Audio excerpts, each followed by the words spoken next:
Hey guys, we're here at GDC sitting down with the guys from Inkle, and we're going to be taking a look at Sorcery 3.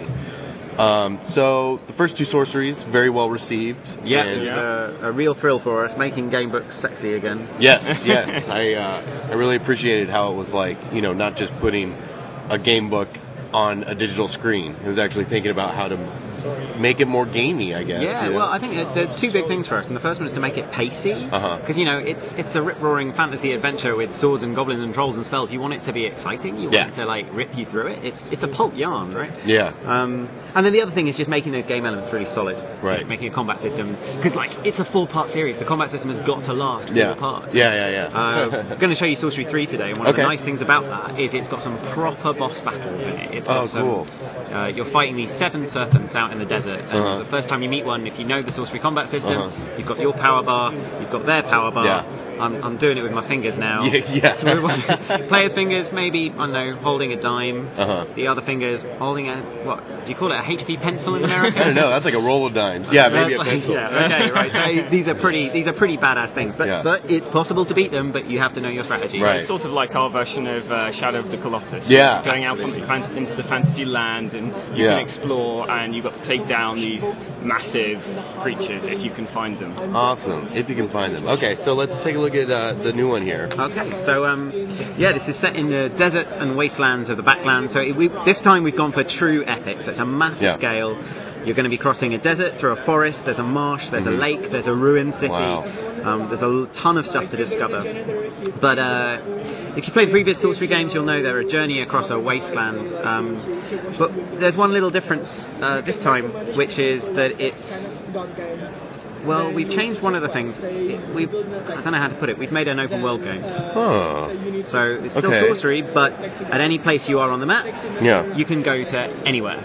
Oh, really? At any time. So there was like sort of branching paths and stuff like that before. Yeah. So this isn't really a branching path at all anymore. This is a map. You can go from any place on the map to anywhere else on the map. That's really kind cool. of a big deal for us, because our whole text engine is set up to allow you to go through in a kind of a forward momentum story where you journey across a map, and you never backtrack. Whereas in this fantasy land, it's all about exploring and finding clues. And so how do you do that with? I mean, you're based on stories that have been written already, they're established. You know what I mean? So how do you let people bounce around and do it in the order that they want? Yeah, I mean, it's a combination of, you know, picking out episodes from the existing game book and kind of placing them cleverly, making some things trigger off other things. Maybe you meet someone who takes you somewhere which unlocks the next step. But also just quite a lot of just covering contingencies. Like we're in testing at the moment, and there's a lot of testing feedback that comes back and says, well, okay, I went here over this mountain like this, and then I went into the forest like that, and I got this thing. So when I came there, it told me I didn't know who this person was, but I did. I went, oh god,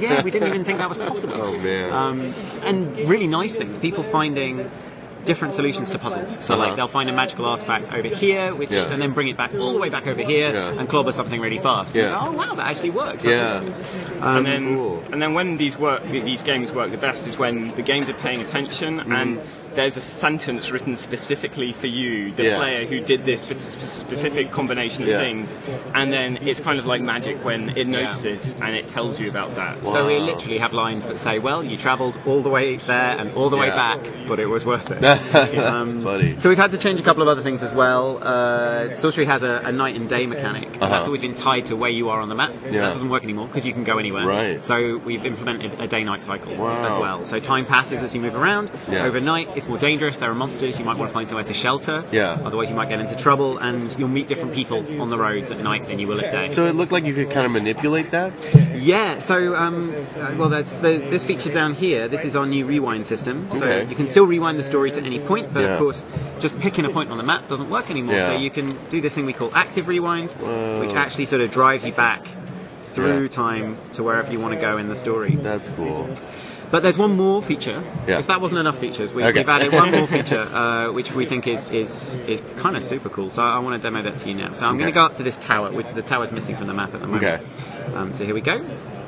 And it's covered in ivy, so I'm gonna look at that. That seems like something I could climb up, so I'm just gonna bust through the choices. Obviously, the story is describing what's going on. That's how sorcery works.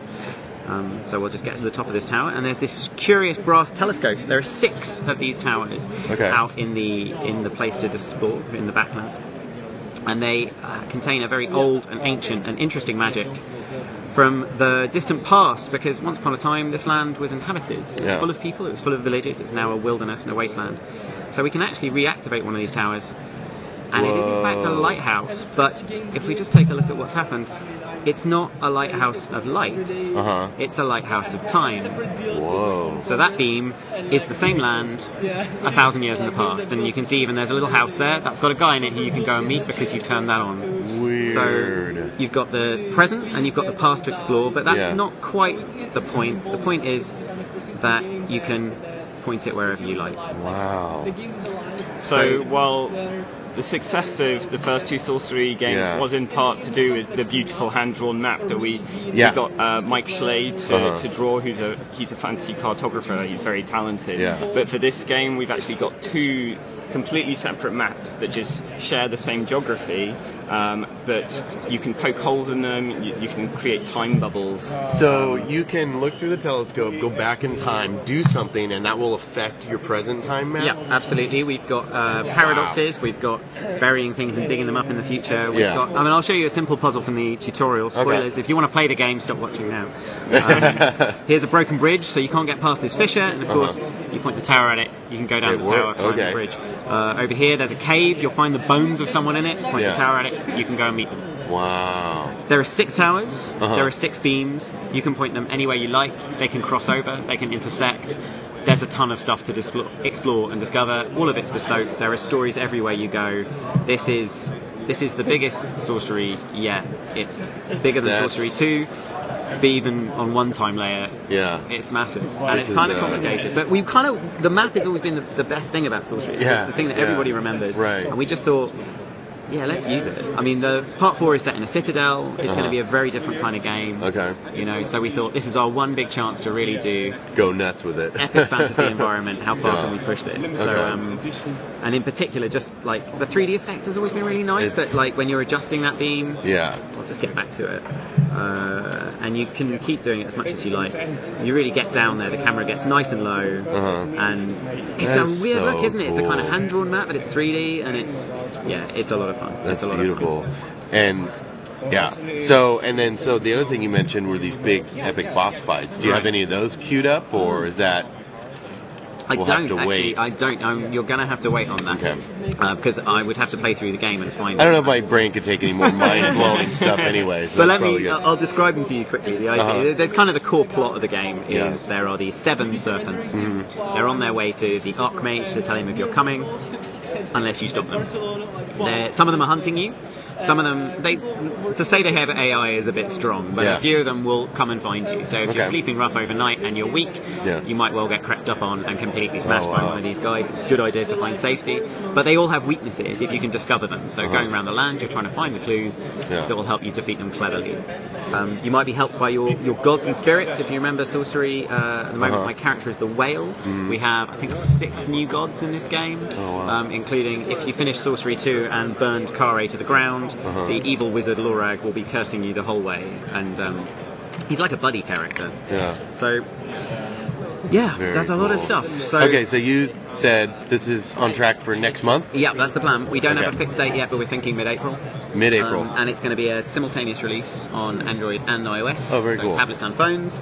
So everybody's caught up to speed, and we're really excited. We've kind of, on the back of 80 Days, we've been sort of integrating a few of the ideas from that, and one of the things the open world day-night cycle thing gives us is how many days is it going to take you to cross the wasteland? So we track that now. Like every morning it says, you're on day 22, you're on day 25. And we're kind of looking forward to see what the internet can do, right? How fast can the people get across it? How fast can they get across it killing all the serpents? We don't even know what the best score is, so we're looking forward to finding that out. That's very cool. And it's just more sorcery, bigger, badder than ever. But also some real actual puzzles as well, some time travel puzzles in there as well to go with the spellcasting. So we're pretty excited to see what people do. It looked really awesome. The first 2 were great, and this one does look even better. So we'll be looking forward to seeing that next month. Thank you so much for the demo. Thank you very much. Pleasure.